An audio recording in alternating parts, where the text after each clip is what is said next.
Good evening. Magandang gabi ho sa inyong lahat, mga kaibigan.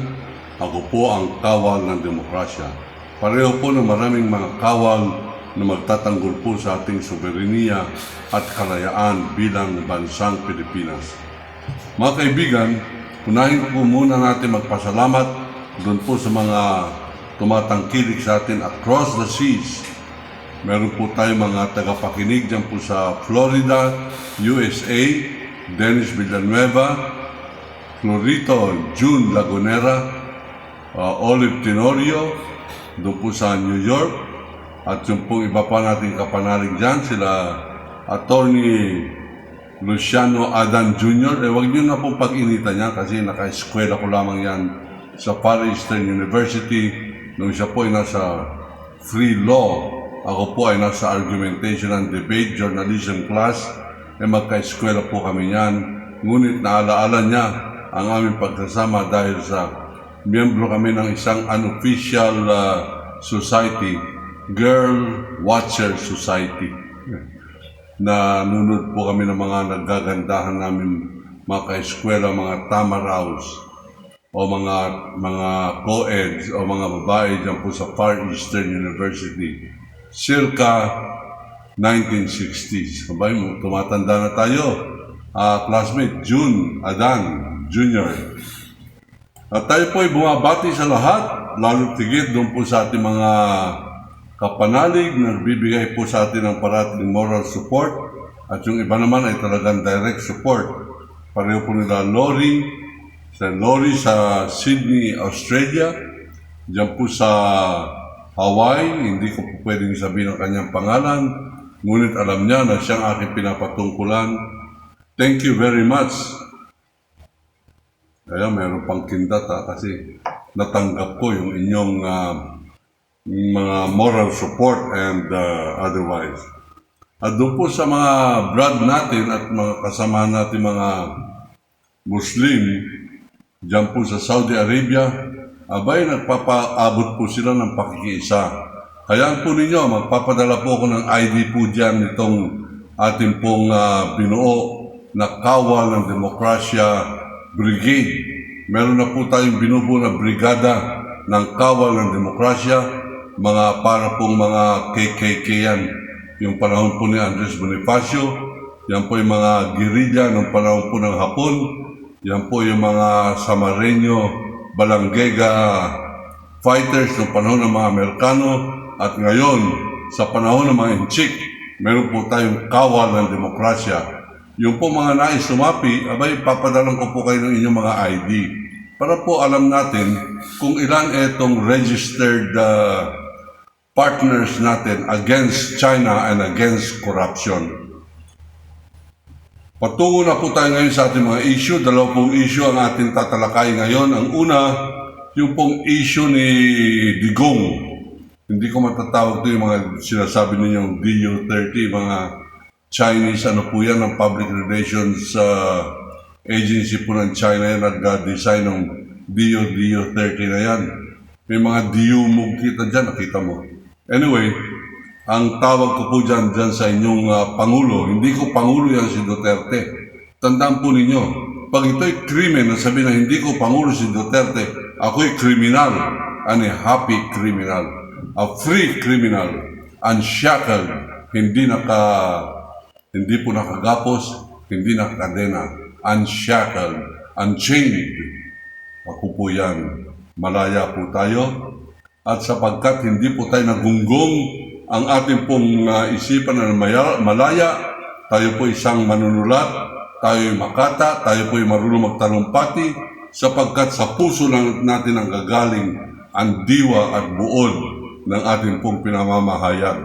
Ngayon, kaninang umaga, abay gumulantang po sa akin, sa ating pong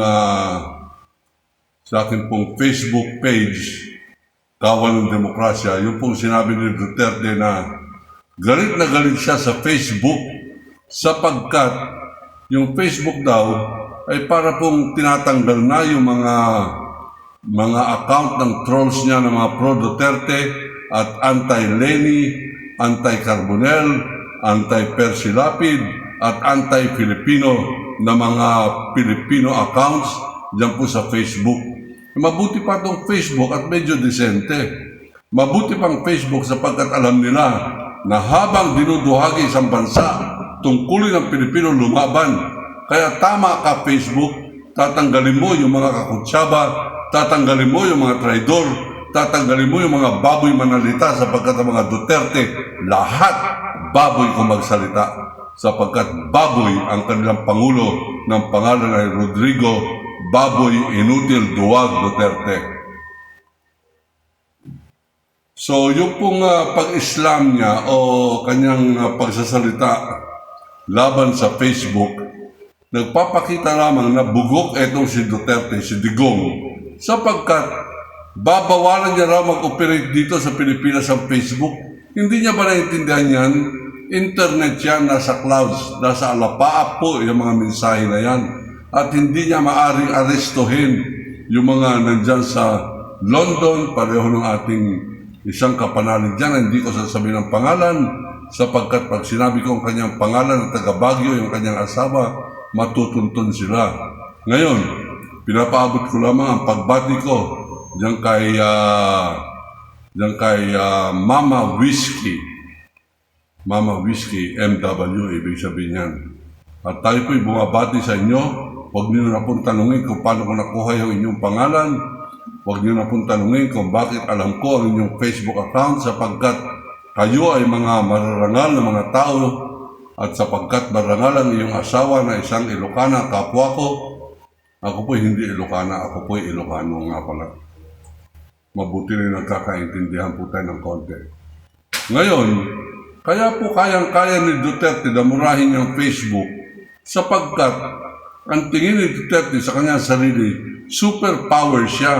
Ang tingin niya, kahit na Diyos, kahit na Papa, kahit na si Obama, kaya niyang murahin sapagkat mura lang naman ang magmura eh. Magpakababa ka lamang ng iyong pagkatao. Ika nga sa Australia, talk is cheap. Etong cursing is even cheaper because you don't have to be really honorable in order to curse.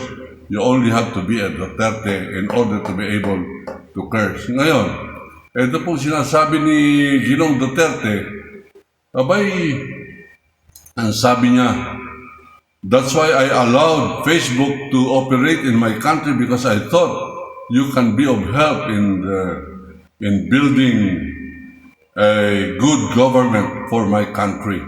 Bugok! Talaga po napakabobo ito.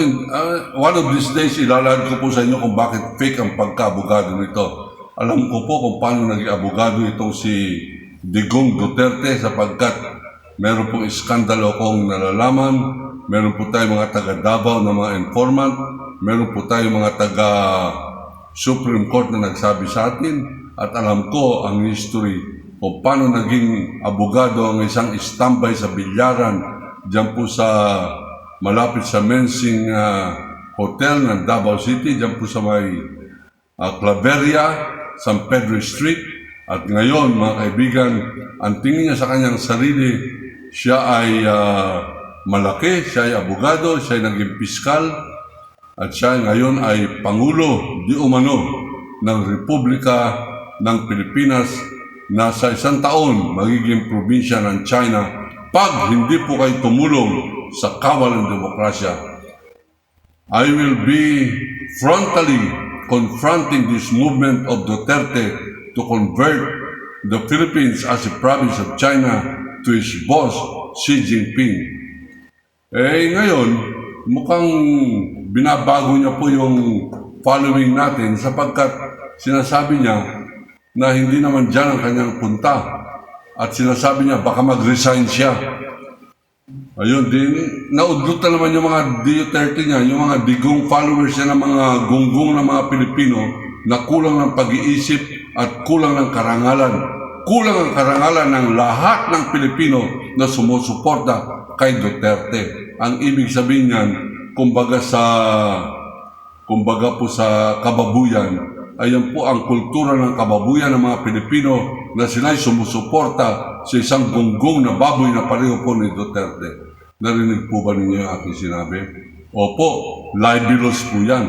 Tayo po ay administrator ng law office at tayo po'y nakakaintindi ng batas.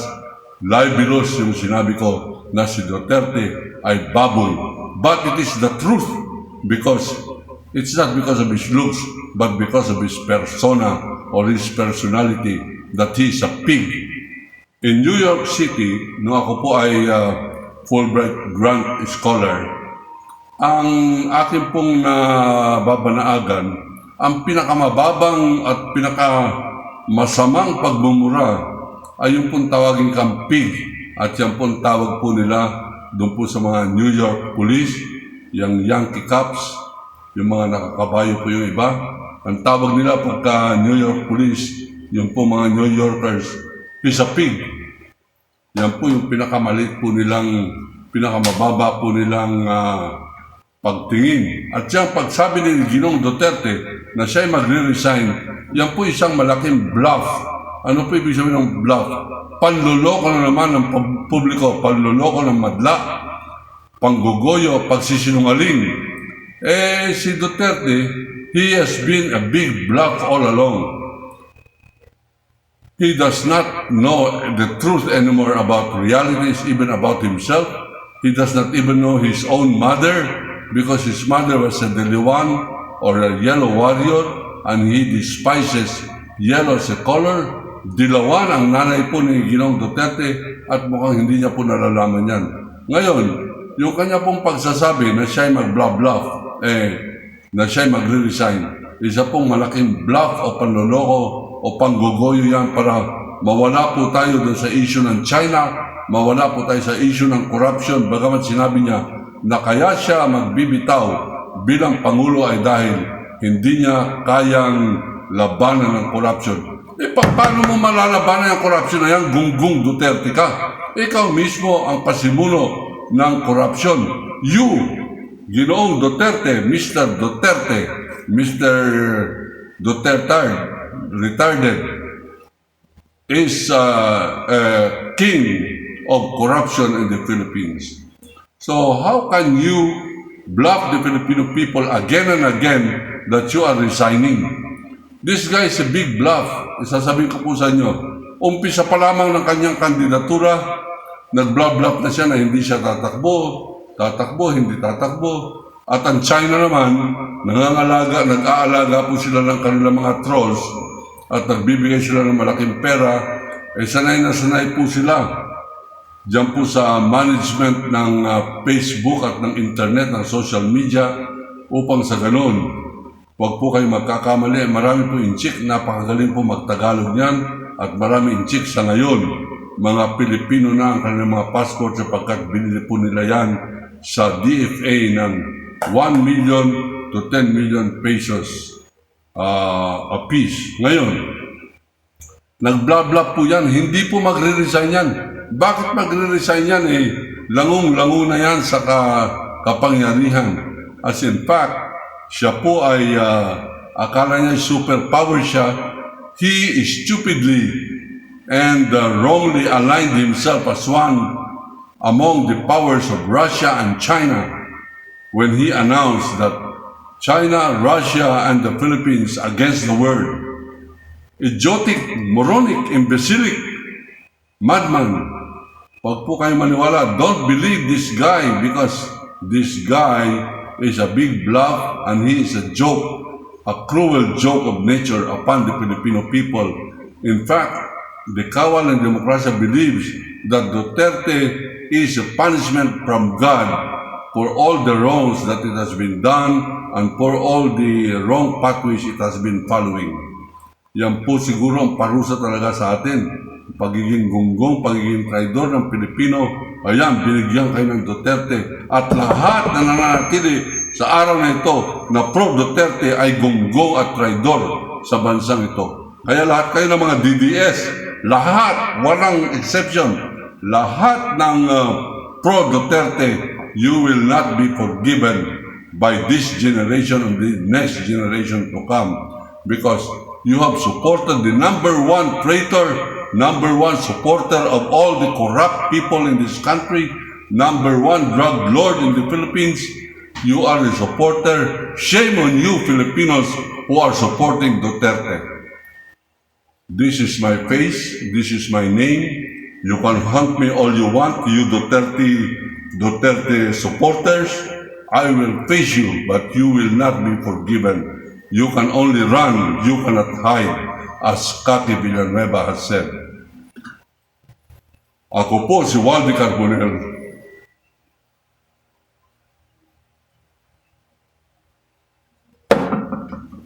Iniibig ko ang Pilipinas.